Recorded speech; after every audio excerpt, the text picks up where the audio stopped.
Today's podcast is brought to you by itpro.tv, conveniently left, or if you're looking, maybe right, justified today.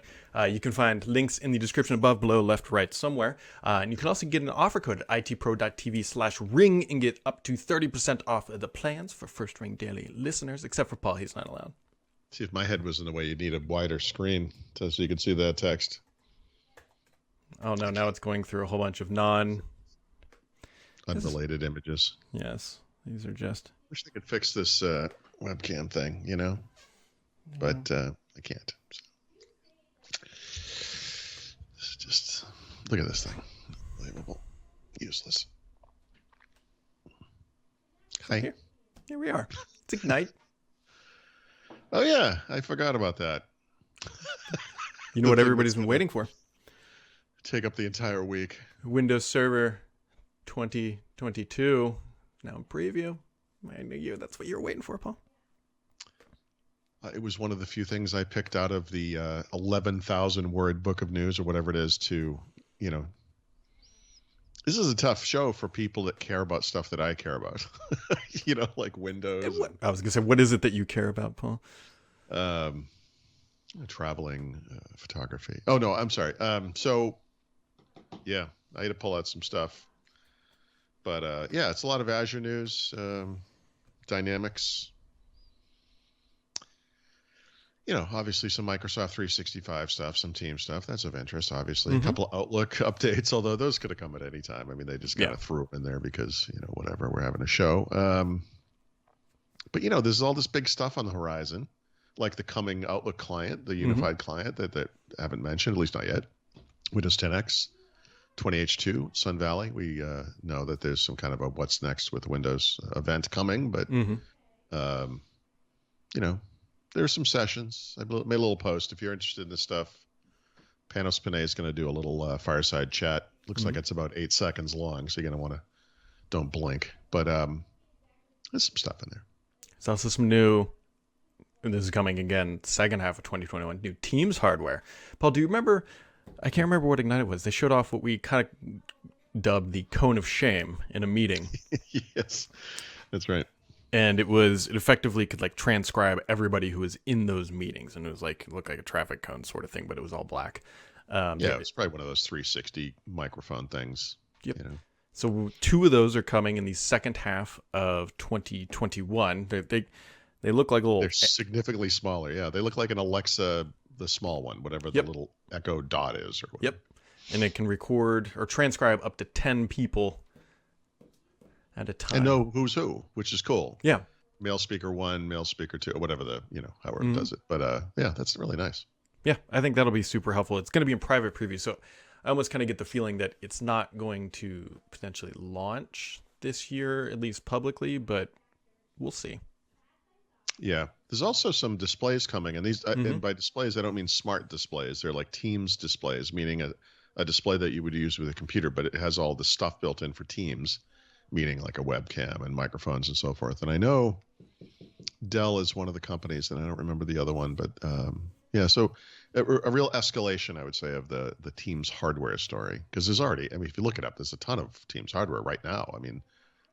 Office phones, obviously, and then, kind of microphone arrays and things like that. Like there's already, it's like a growing market. And hopefully someday we'll all be able to use them in a room together. It'll be fun. Yeah, it will be fun. Eventually, maybe. Who knows? If you've been waiting for Universal Print, that is... Yeah, sure. That is also... filling the hole left by Google Cloud Print. Maybe. I don't know. There's also Power FX, which is... Yeah. Coming. Which is what? How would you describe this? I'm curious. So I actually I punted this one to Shane, because Shane is like he literally built an entire company around Power Apps. It looks like Power FX is just sort of like a broad term to define the syntax used to create Power Apps. So rather than having like individual sort of like Power Apps, not a quote unquote like frameworks or languages, they're just going to generally refer to them as Power FX from going on. So it's not like it doesn't seem like it's necessarily like an entirely brand new thing, but more of like a rebranding of some existing stuff to make it easier to kind of follow along. The reason I ask is a week or so ago, there was a leak of this thing, probably from Mary Jo. Mm-hmm. And there was some speculation that it had something to do with Microsoft Excel, right? Like it was like the FX is the symbol they use in Excel for function, right? Mm-hmm. And thus it must have something to do with like accessing Excel data in Power Apps or something. And it is very clearly not that. They're going to be, so I'm reading his post more fully. So they're open sourcing this language, if you will, for Power Apps. And that's sort of where this is going. Okay. So it sounds like some kind of I don't know, like a glue, like almost like a scripting language glue or something. Yeah. So a bunch of that stuff going on. We also have this Microsoft Mesh stuff, which I wrote about last week, which is... It's a developer platform that is a framework for AR, VR experiences. But I believe the whole point of this is that you don't need like a third party kind of like hosting the platform, if that makes sense. So like if Paul and I wanted to meet, we'd probably have to fire up a PC, have like the hosting room there, and then Paul and I both join it.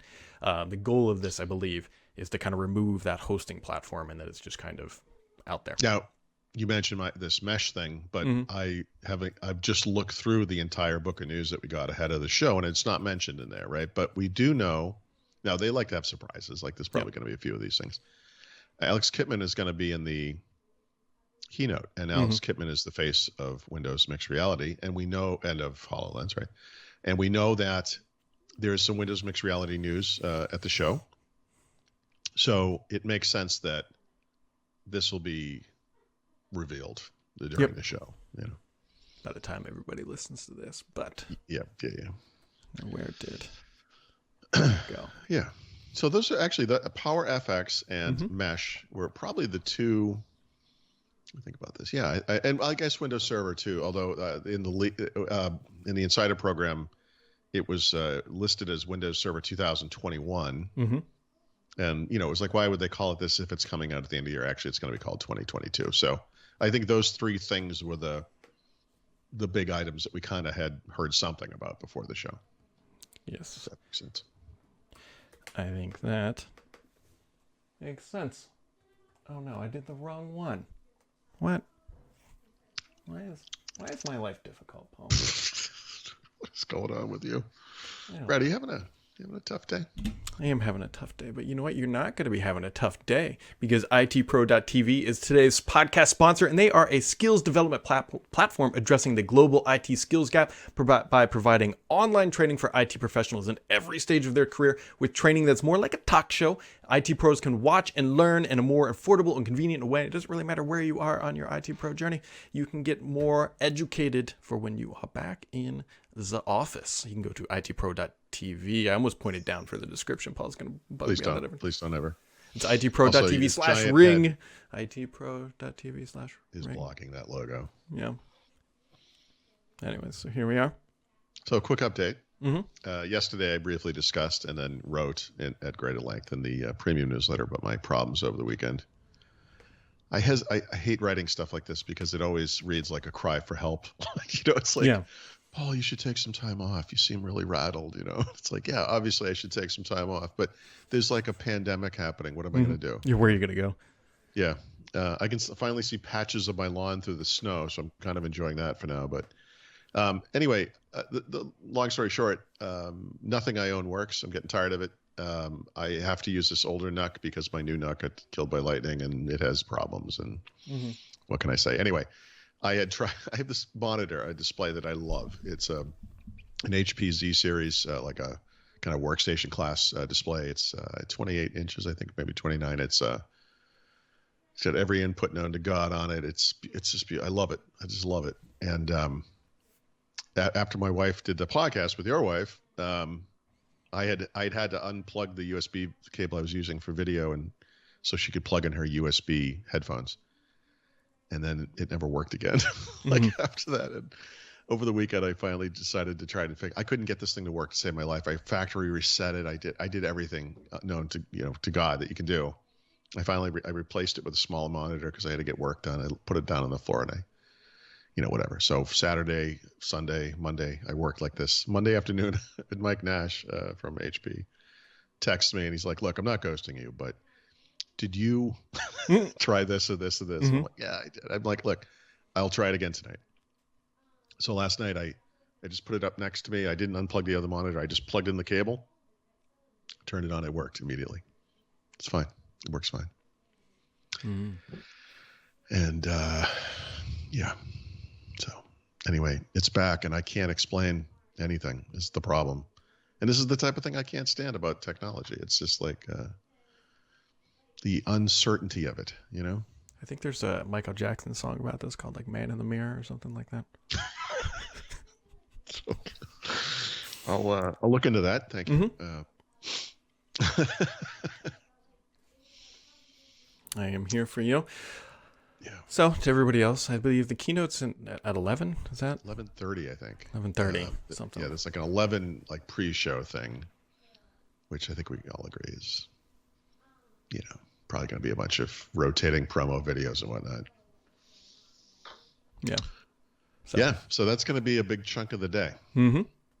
Bunch of that going on. And so here we should are. Talk. So you and I and Mary Jo. Mm-hmm.